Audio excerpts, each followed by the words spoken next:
ബ്രോയ്ക്ക് ഈ കോളേജിൽ ചേർന്നിട്ട് റിഗ്രറ്റ് അടിച്ചിട്ടുണ്ടോ എന്ന്? പിന്നെ എനിക്ക് ഒട്ടും ഇഷ്ടപ്പെടാത്തൊരു കാര്യം എന്ന് വെച്ച് കഴിഞ്ഞാൽ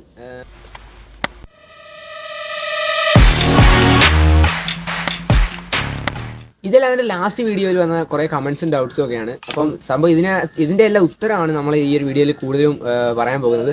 പിന്നെ നമ്മുടെ കോളേജിൽ പുതിയതായിട്ട് കോഴ്സുകളൊക്കെ ഇൻട്രൊഡ്യൂസ് ചെയ്തിട്ടുണ്ട്. എയും അങ്ങനെ കുറേ കോഴ്സുകളൊക്കെ ഇൻട്രൊഡ്യൂസ് ചെയ്തിട്ടുണ്ട്. അതിനെപ്പറ്റിയും ഈ ഒരു വീഡിയോയിൽ ഞാൻ പറയുന്നതാണ്. സ്റ്റുഡൻ്റ് എന്ന നിലയ്ക്ക് എൻ്റെ ഒരു റിവ്യൂ കൂടെ ഈ ഒരു വീഡിയോ ലാസ്റ്റ് ഞാൻ പറയുന്നുണ്ട്. തീർച്ചയായും വീഡിയോ ഫുള്ളായിട്ട് വായിക്കാൻ മറക്കരുത്. പിന്നെ ഈ ഒരു വീഡിയോ തുടങ്ങുന്നതിന് മുന്നേ കഴിഞ്ഞൊരു വീഡിയോ ഞാൻ കോളേജിൻ്റെ പറ്റി ഇട്ടിട്ടുണ്ടായിരുന്നു. ആ വീഡിയോയ്ക്ക് ഒരുവിധപ്പെട്ട എല്ലാ കാര്യങ്ങളും ഞാൻ കയറിയ സമയത്ത് എന്തൊക്കെയാണ് നോക്കിയത് അതൊക്കെ ഞാൻ പറയുന്നുണ്ട്.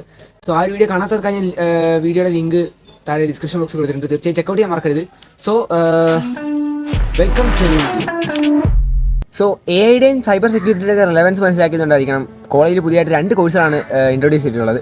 Artificial intelligence and cyber security എന്ന് പറയുന്നൊരു കോഴ്സും പിന്നെ ഇലക്ട്രോണിക്സ് ആൻഡ് കമ്പ്യൂട്ടർ സയൻസ് എന്ന് പറയുന്നൊരു കോഴ്സുമാണ് പുതിയതായിട്ട് കോളേജ് ഇൻട്രൊഡ്യൂസ് ചെയ്തിട്ടുള്ളത്. സംഭവം ഈ 2 കോഴ്സുകളിലേക്കുള്ള അഡ്മിഷൻ റാങ്കുകളും അതൊക്കെ പുതിയതായിട്ട് വരുന്നതല്ലേ ഉള്ളൂ. അപ്പോൾ അതിനെ പറ്റിയുള്ള ഡീറ്റെയിൽസ് എനിക്ക് കൂടുതലായിട്ട് അറിഞ്ഞുകൂടാ. അറിയുകയാണെങ്കിൽ തീർച്ചയായും മറ്റു രീതിയിൽ അപ്ഡേറ്റ് ചെയ്യുന്നതാണ്. സോ ബാക്കിയുള്ള ഡീറ്റെയിൽസിലേക്ക് പോകാം. സോ നമുക്കൊന്ന് ക്വസ്റ്റ്യൻസ് ഒക്കെ ഉള്ള ആൻസേഴ്സ് പറയാനുള്ള സമയമായിരിക്കുന്നു. അപ്പം നമ്മൾ ഫസ്റ്റ് ക്വസ്റ്റ്യൻ എന്ന് പറയുമ്പം how to join this college and qualification. സംഭവം ക്വാളിഫിക്കേഷൻ എന്ന് പറഞ്ഞാൽ കീം എൻട്രൻസ് എക്സാം തന്നെയാണ് മിനിമം ക്വാളിഫിക്കേഷൻ. നമ്മൾ കീം എൻട്രൻസ് എക്സാം അറ്റൻഡ് ചെയ്തിട്ടുണ്ടെങ്കിൽ തീർച്ചയായും ആ കോളേജിൽ അഡ്മിഷൻ കിട്ടാനുള്ള ചാൻസ് ഉണ്ട്. പിന്നെ റാങ്ക് ലിസ്റ്റ് അനുസരിച്ചാണ് ഓരോ കോഴ്സിലും അഡ്മിഷൻ കിട്ടുന്നത്. പിന്നെ കമ്പ്യൂട്ടർ സയൻസിൽ എപ്പോഴും ഡിമാൻഡ് കൂടുതലായതുകൊണ്ട് കമ്പ്യൂട്ടർ സയൻസ് ആയിരിക്കും കൂടുതൽ ആൾക്കാർ ചൂസ് ചെയ്യാൻ സാധ്യത ഉള്ളതുകൊണ്ടും നല്ല റാങ്കുള്ളവർക്ക് മാത്രമേ കമ്പ്യൂട്ടർ സയൻസ് കിട്ടാൻ സാധ്യതയുള്ളൂ. സോ ബാക്കി ഡീറ്റെയിൽസ് ഒക്കെ നിങ്ങൾ കീമിൻ്റെ സൈറ്റിലൊക്കെ നോക്കി കഴിഞ്ഞാൽ കാണാൻ പറ്റും.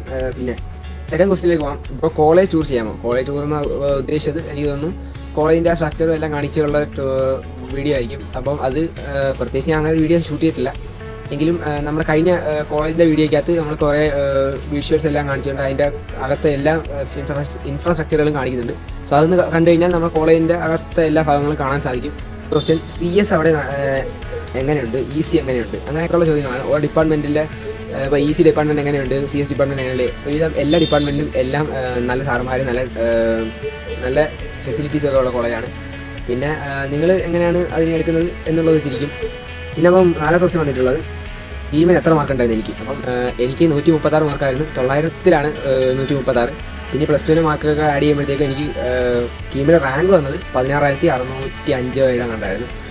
അപ്പം എനിക്ക് കാറ്റഗറി ലിസ്റ്റിലാണ് സീറ്റ് കിട്ടിയത്.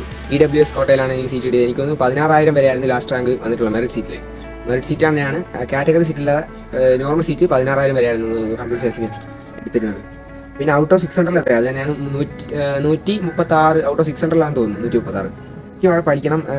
സോ ഒരു ആവറേജ് മാർക്ക് അറിയാനാണ്. എനിക്ക് തോന്നുന്നു കീം പാസ്സായി കഴിഞ്ഞാൽ നമുക്ക് അവിടെ ഏതെങ്കിലും ഡിപ്പാർട്ട്മെൻറ്റിൽ കിട്ടാനുള്ള ചാൻസ് കൂടുതലാണ്.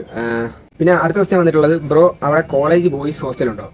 അപ്പോൾ കോളേജ് ബോയ്സിനും ഗേൾസിനും സെപ്പറേറ്റ് ഹോസ്റ്റൽസ് ഒക്കെ ഉണ്ട്. പിന്നെ കോളേജിൻ്റേതായിട്ടുള്ള ഹോസ്റ്റലല്ല എങ്കിലും കോളേജാണ് അതിനെ മെയിൻറ്റെയിൻ ചെയ്യുന്നതൊക്കെ. പ്രൈവറ്റായിട്ട് ആൾക്കാർ നടത്തുന്നു. അത് മെയിൻറ്റെയിൻ ചെയ്തതും റൺ ചെയ്യുന്നതും എല്ലാം കോളേജുകാർ തന്നെയാണ്. ഹോസ്റ്റൽ ഫീസ് എത്രയാണ്? ഹോസ്റ്റലിലെ കാര്യങ്ങളൊന്ന് പറയുമോ? അപ്പം ഹോസ്റ്റൽ ഫീസ് വരുന്നത് 4,300 കഴിഞ്ഞ വർഷം. ഇനി കൂട്ടുന്നത് എന്തോന്ന് വെച്ചാൽ അറിഞ്ഞൂടാ.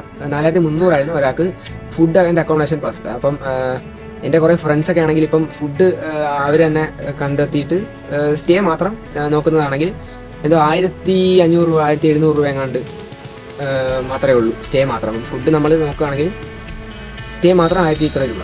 നമുക്കൊന്ന് ക്വസ്റ്റ്യൻ എന്ന് പറയുന്നത് ബ്രോ പെരുമൺ കോളേജ് എങ്ങനെയുണ്ട്? I need your full review as A student എന്ന നിലയിലുള്ള റിവ്യൂ ആണ് ബ്രോ ചോദിച്ചിരിക്കുന്നത്. അപ്പോൾ ഈ ഒരു സ്റ്റുഡൻറ്റ് റിവ്യൂ ഞാൻ ഈ വീഡിയോ ലാസ്റ്റ് പറയാം. അതിന് മുന്നേ കുറച്ച് കാര്യങ്ങളോട് പറയാനുണ്ട്. സോ എനിക്ക് ഇൻസ്റ്റാഗ്രാമിൽ ഒരു മെസ്സേജ് ചെയ്യുന്നു. അപ്പം ബ്രോയ്ക്ക് ഈ കോളേജിൽ ചേർന്നിട്ട് റിഗ്രറ്റ് അടിച്ചിട്ടുണ്ടോ? അപ്പം അതെല്ലാം പലരുടെയും പല ഇതാണ്. അപ്പം മറ്റു നല്ല കോളേജ് കിട്ടിയിട്ട് ഇവിടെ വന്ന് പെട്ടു അങ്ങനെയൊക്കെ തോന്നുന്നവരുണ്ട്. പിന്നെ അന്ന് അതെടുത്താൽ മതിയായിരുന്നു എന്നൊക്കെ തോന്നിയവർ കാണാം. എനിക്ക് പക്ഷേ അങ്ങനെയൊന്നും തോന്നിയിട്ടില്ല. എങ്കിലും എനിക്ക് വയനാട് കോളേജിൽ കിട്ടിയതാണ്. അപ്പം വീട്ടിൽ നിന്ന് മാറി നിൽക്കാനുള്ളൊരു ഇഷ്ടം കൊണ്ടായിരിക്കും അത് എനിക്ക് തോന്നിയിട്ടുണ്ട്. അന്ന് ആ കോളേജ് എടുത്താൽ മതിയായിരുന്നു തോന്നിയിട്ടില്ല. കോളേജിനോട് ഇഷ്ടക്കുറവ് അതുകൊണ്ടൊന്നും അല്ല. എൻ്റെ ഇപ്പോൾ പഠിക്കുന്ന കോളേജ് തന്നെയാണ് ഇഷ്ടം. ഇനി വീട്ടിൽ നിന്ന് മാറി നിൽക്കണം എന്നുള്ള ആഗ്രഹത്തോണ്ടാണ് ഞാൻ അന്ന് ആ കോളേജ് കളഞ്ഞതിൽ എനിക്ക് റിഗ്രറ്റ് തോന്നുന്നുണ്ട്. പിന്നെ നമ്മൾ നേരത്തെ ചോദിച്ചാൽ ആ സ്റ്റുഡൻറ്റ് റിവ്യൂയിലേക്ക് പോകാം. സംഭവം ഞാൻ ഇതുപോലെ നിങ്ങൾ കോളേജ് ചെയ്യുന്നതിന് മുന്നേ കുറേയൊക്കെ അന്വേഷിക്കില്ല. അപ്പോൾ അന്വേഷിച്ച കാര്യങ്ങളെല്ലാം ഇതുവരെയും കുഴപ്പമൊന്നുമില്ല, കറക്റ്റ് തന്നെയാണ്. എനിക്ക് കൂടുതലായിട്ട് ഈ കോളേജ് ഇഷ്ടപ്പെട്ടതിൽ അത്യാവശ്യം നല്ല ഫ്രീഡമാണ് എല്ലാ കാര്യങ്ങളും. അപ്പം നമുക്കൊരു ആവശ്യം വന്നു. അപ്പം അത് നേടിയെടുക്കാൻ പല മാർഗ്ഗങ്ങളും ഇപ്പോൾ സമരം വിളിച്ചു കഴിഞ്ഞാൽ നമ്മൾ ഓരോ ആവശ്യങ്ങൾ അവിടെ നേടിയെടുക്കുന്നുണ്ട്. ഇപ്പം സ്റ്റുഡൻസിന് ആവശ്യങ്ങൾ നിഷേധിക്കപ്പെടുകയും അങ്ങനെ എന്തെങ്കിലും ഉണ്ടെങ്കിൽ തീർച്ചയായും സമരങ്ങളൊക്കെ വരാറുണ്ട്. അതൊക്കെ നല്ല കാര്യമായിട്ട് എനിക്ക് തോന്നിയിട്ടുണ്ട്. ഒരു അത്യാവശ്യം ഗവൺമെൻറ് കോളേജിൽ കിട്ടുന്ന എല്ലാ ഫ്രീഡംസും എല്ലാം ഉണ്ട്. നമ്മൾ പഠിച്ചാൽ മാത്രം മതി എന്ന് ഞാൻ പറയാനുള്ളൂ. പിന്നെ എനിക്ക് ഒട്ടും ഇഷ്ടപ്പെടാത്തൊരു കാര്യം എന്ന് വെച്ച് കഴിഞ്ഞാൽ ഈ KTUവിൻ്റെ ഒരു സിലബസ് എന്നല്ല ഉദ്ദേശിച്ചത്, ഈ ടൈറ്റ് ഷെഡ്യൂളാണ് അവരുടെ എക്സാം ടൈം ടേബിൾ. ഇപ്പം നമുക്ക് അങ്ങോട്ട് കണ്ണ് തുറച്ച് തുറക്കുന്നതിന് മുമ്പ് ഒരു സെമ്മങ്ങ് തീർന്നു. എൻ്റെ ഒരു ഫസ്റ്റ് ഇയർ എക്സ്പീരിയൻസ് പറയുകയാണെങ്കിൽ ഞങ്ങൾക്ക് 7 മാസം കൊണ്ട് ഒരു വർഷം തീർന്നത്. ഒരു 12 മാസം കൊണ്ട് തീരേണ്ടത് 7 മാസം കൊണ്ടാണ് ഞങ്ങൾക്ക് തീർന്നത്. അതിനിടയ്ക്ക് 4 സീരീസ് എക്സാം, 2 സെമസ്റ്റർ എക്സാം, പിന്നെ പ്രോഗ്രാംസും എല്ലാം ആ ഒരു സെമസ്റ്റർ ഭയങ്കര ഇടുക്കിയാണ് ഇവർ. ഇത് അടുത്ത വർഷം മുതൽ ശരിയാവും എന്നാണ് പറയുന്നത്. എന്താണെന്ന് വെച്ചാൽ കണ്ടറിയാം. പിന്നെ പറയാനുള്ളത് പഠിപ്പിക്കുന്നതിനെ പറ്റിയൊക്കെ ഞാൻ നേരത്തെ ഉള്ള വീഡിയോസിൽ പറഞ്ഞിട്ടുണ്ട്. അത്യാവശ്യം നല്ല സാറുമാരും ടീച്ചർമാരും എല്ലാം ആണ്. പിന്നെ നമ്മൾ പ്രശ്നത്തിനൊന്നും പോയിരുന്നാൽ നമുക്ക് നല്ല രസത്തിലങ്ങ് പോവാം. പിന്നെ അടിയിടിയൊക്കെ ഉണ്ടാവാറുണ്ടെന്ന് ചോദിച്ചിട്ടുണ്ടല്ലേ ചിലർ. പിന്നെ അത് അടിയിടിയൊക്കെ ഉണ്ടാവാറുണ്ട് എങ്കിലും പെട്ടെന്ന് തന്നെ സോൾവ് ആക്കി വിടുന്ന ഇതാണ് ഞാൻ കണ്ടിട്ടുള്ളത്. ഇങ്ങനെ ലാസ്റ്റിൽ എല്ലാം കൂടെ ഒന്ന് ഓടിച്ച് പറയുമ്പോൾ എന്ത് പറയേണ്ടതെന്നുള്ളൊരു കൺഫ്യൂഷനിലാണ് ഞാൻ ഇങ്ങനെ നിൽക്കുന്നത്. സംഭവം എല്ലാ കാര്യങ്ങളും ഈ പല വീഡിയോസിലായിട്ട് ഞാൻ പറഞ്ഞിട്ടുണ്ട്.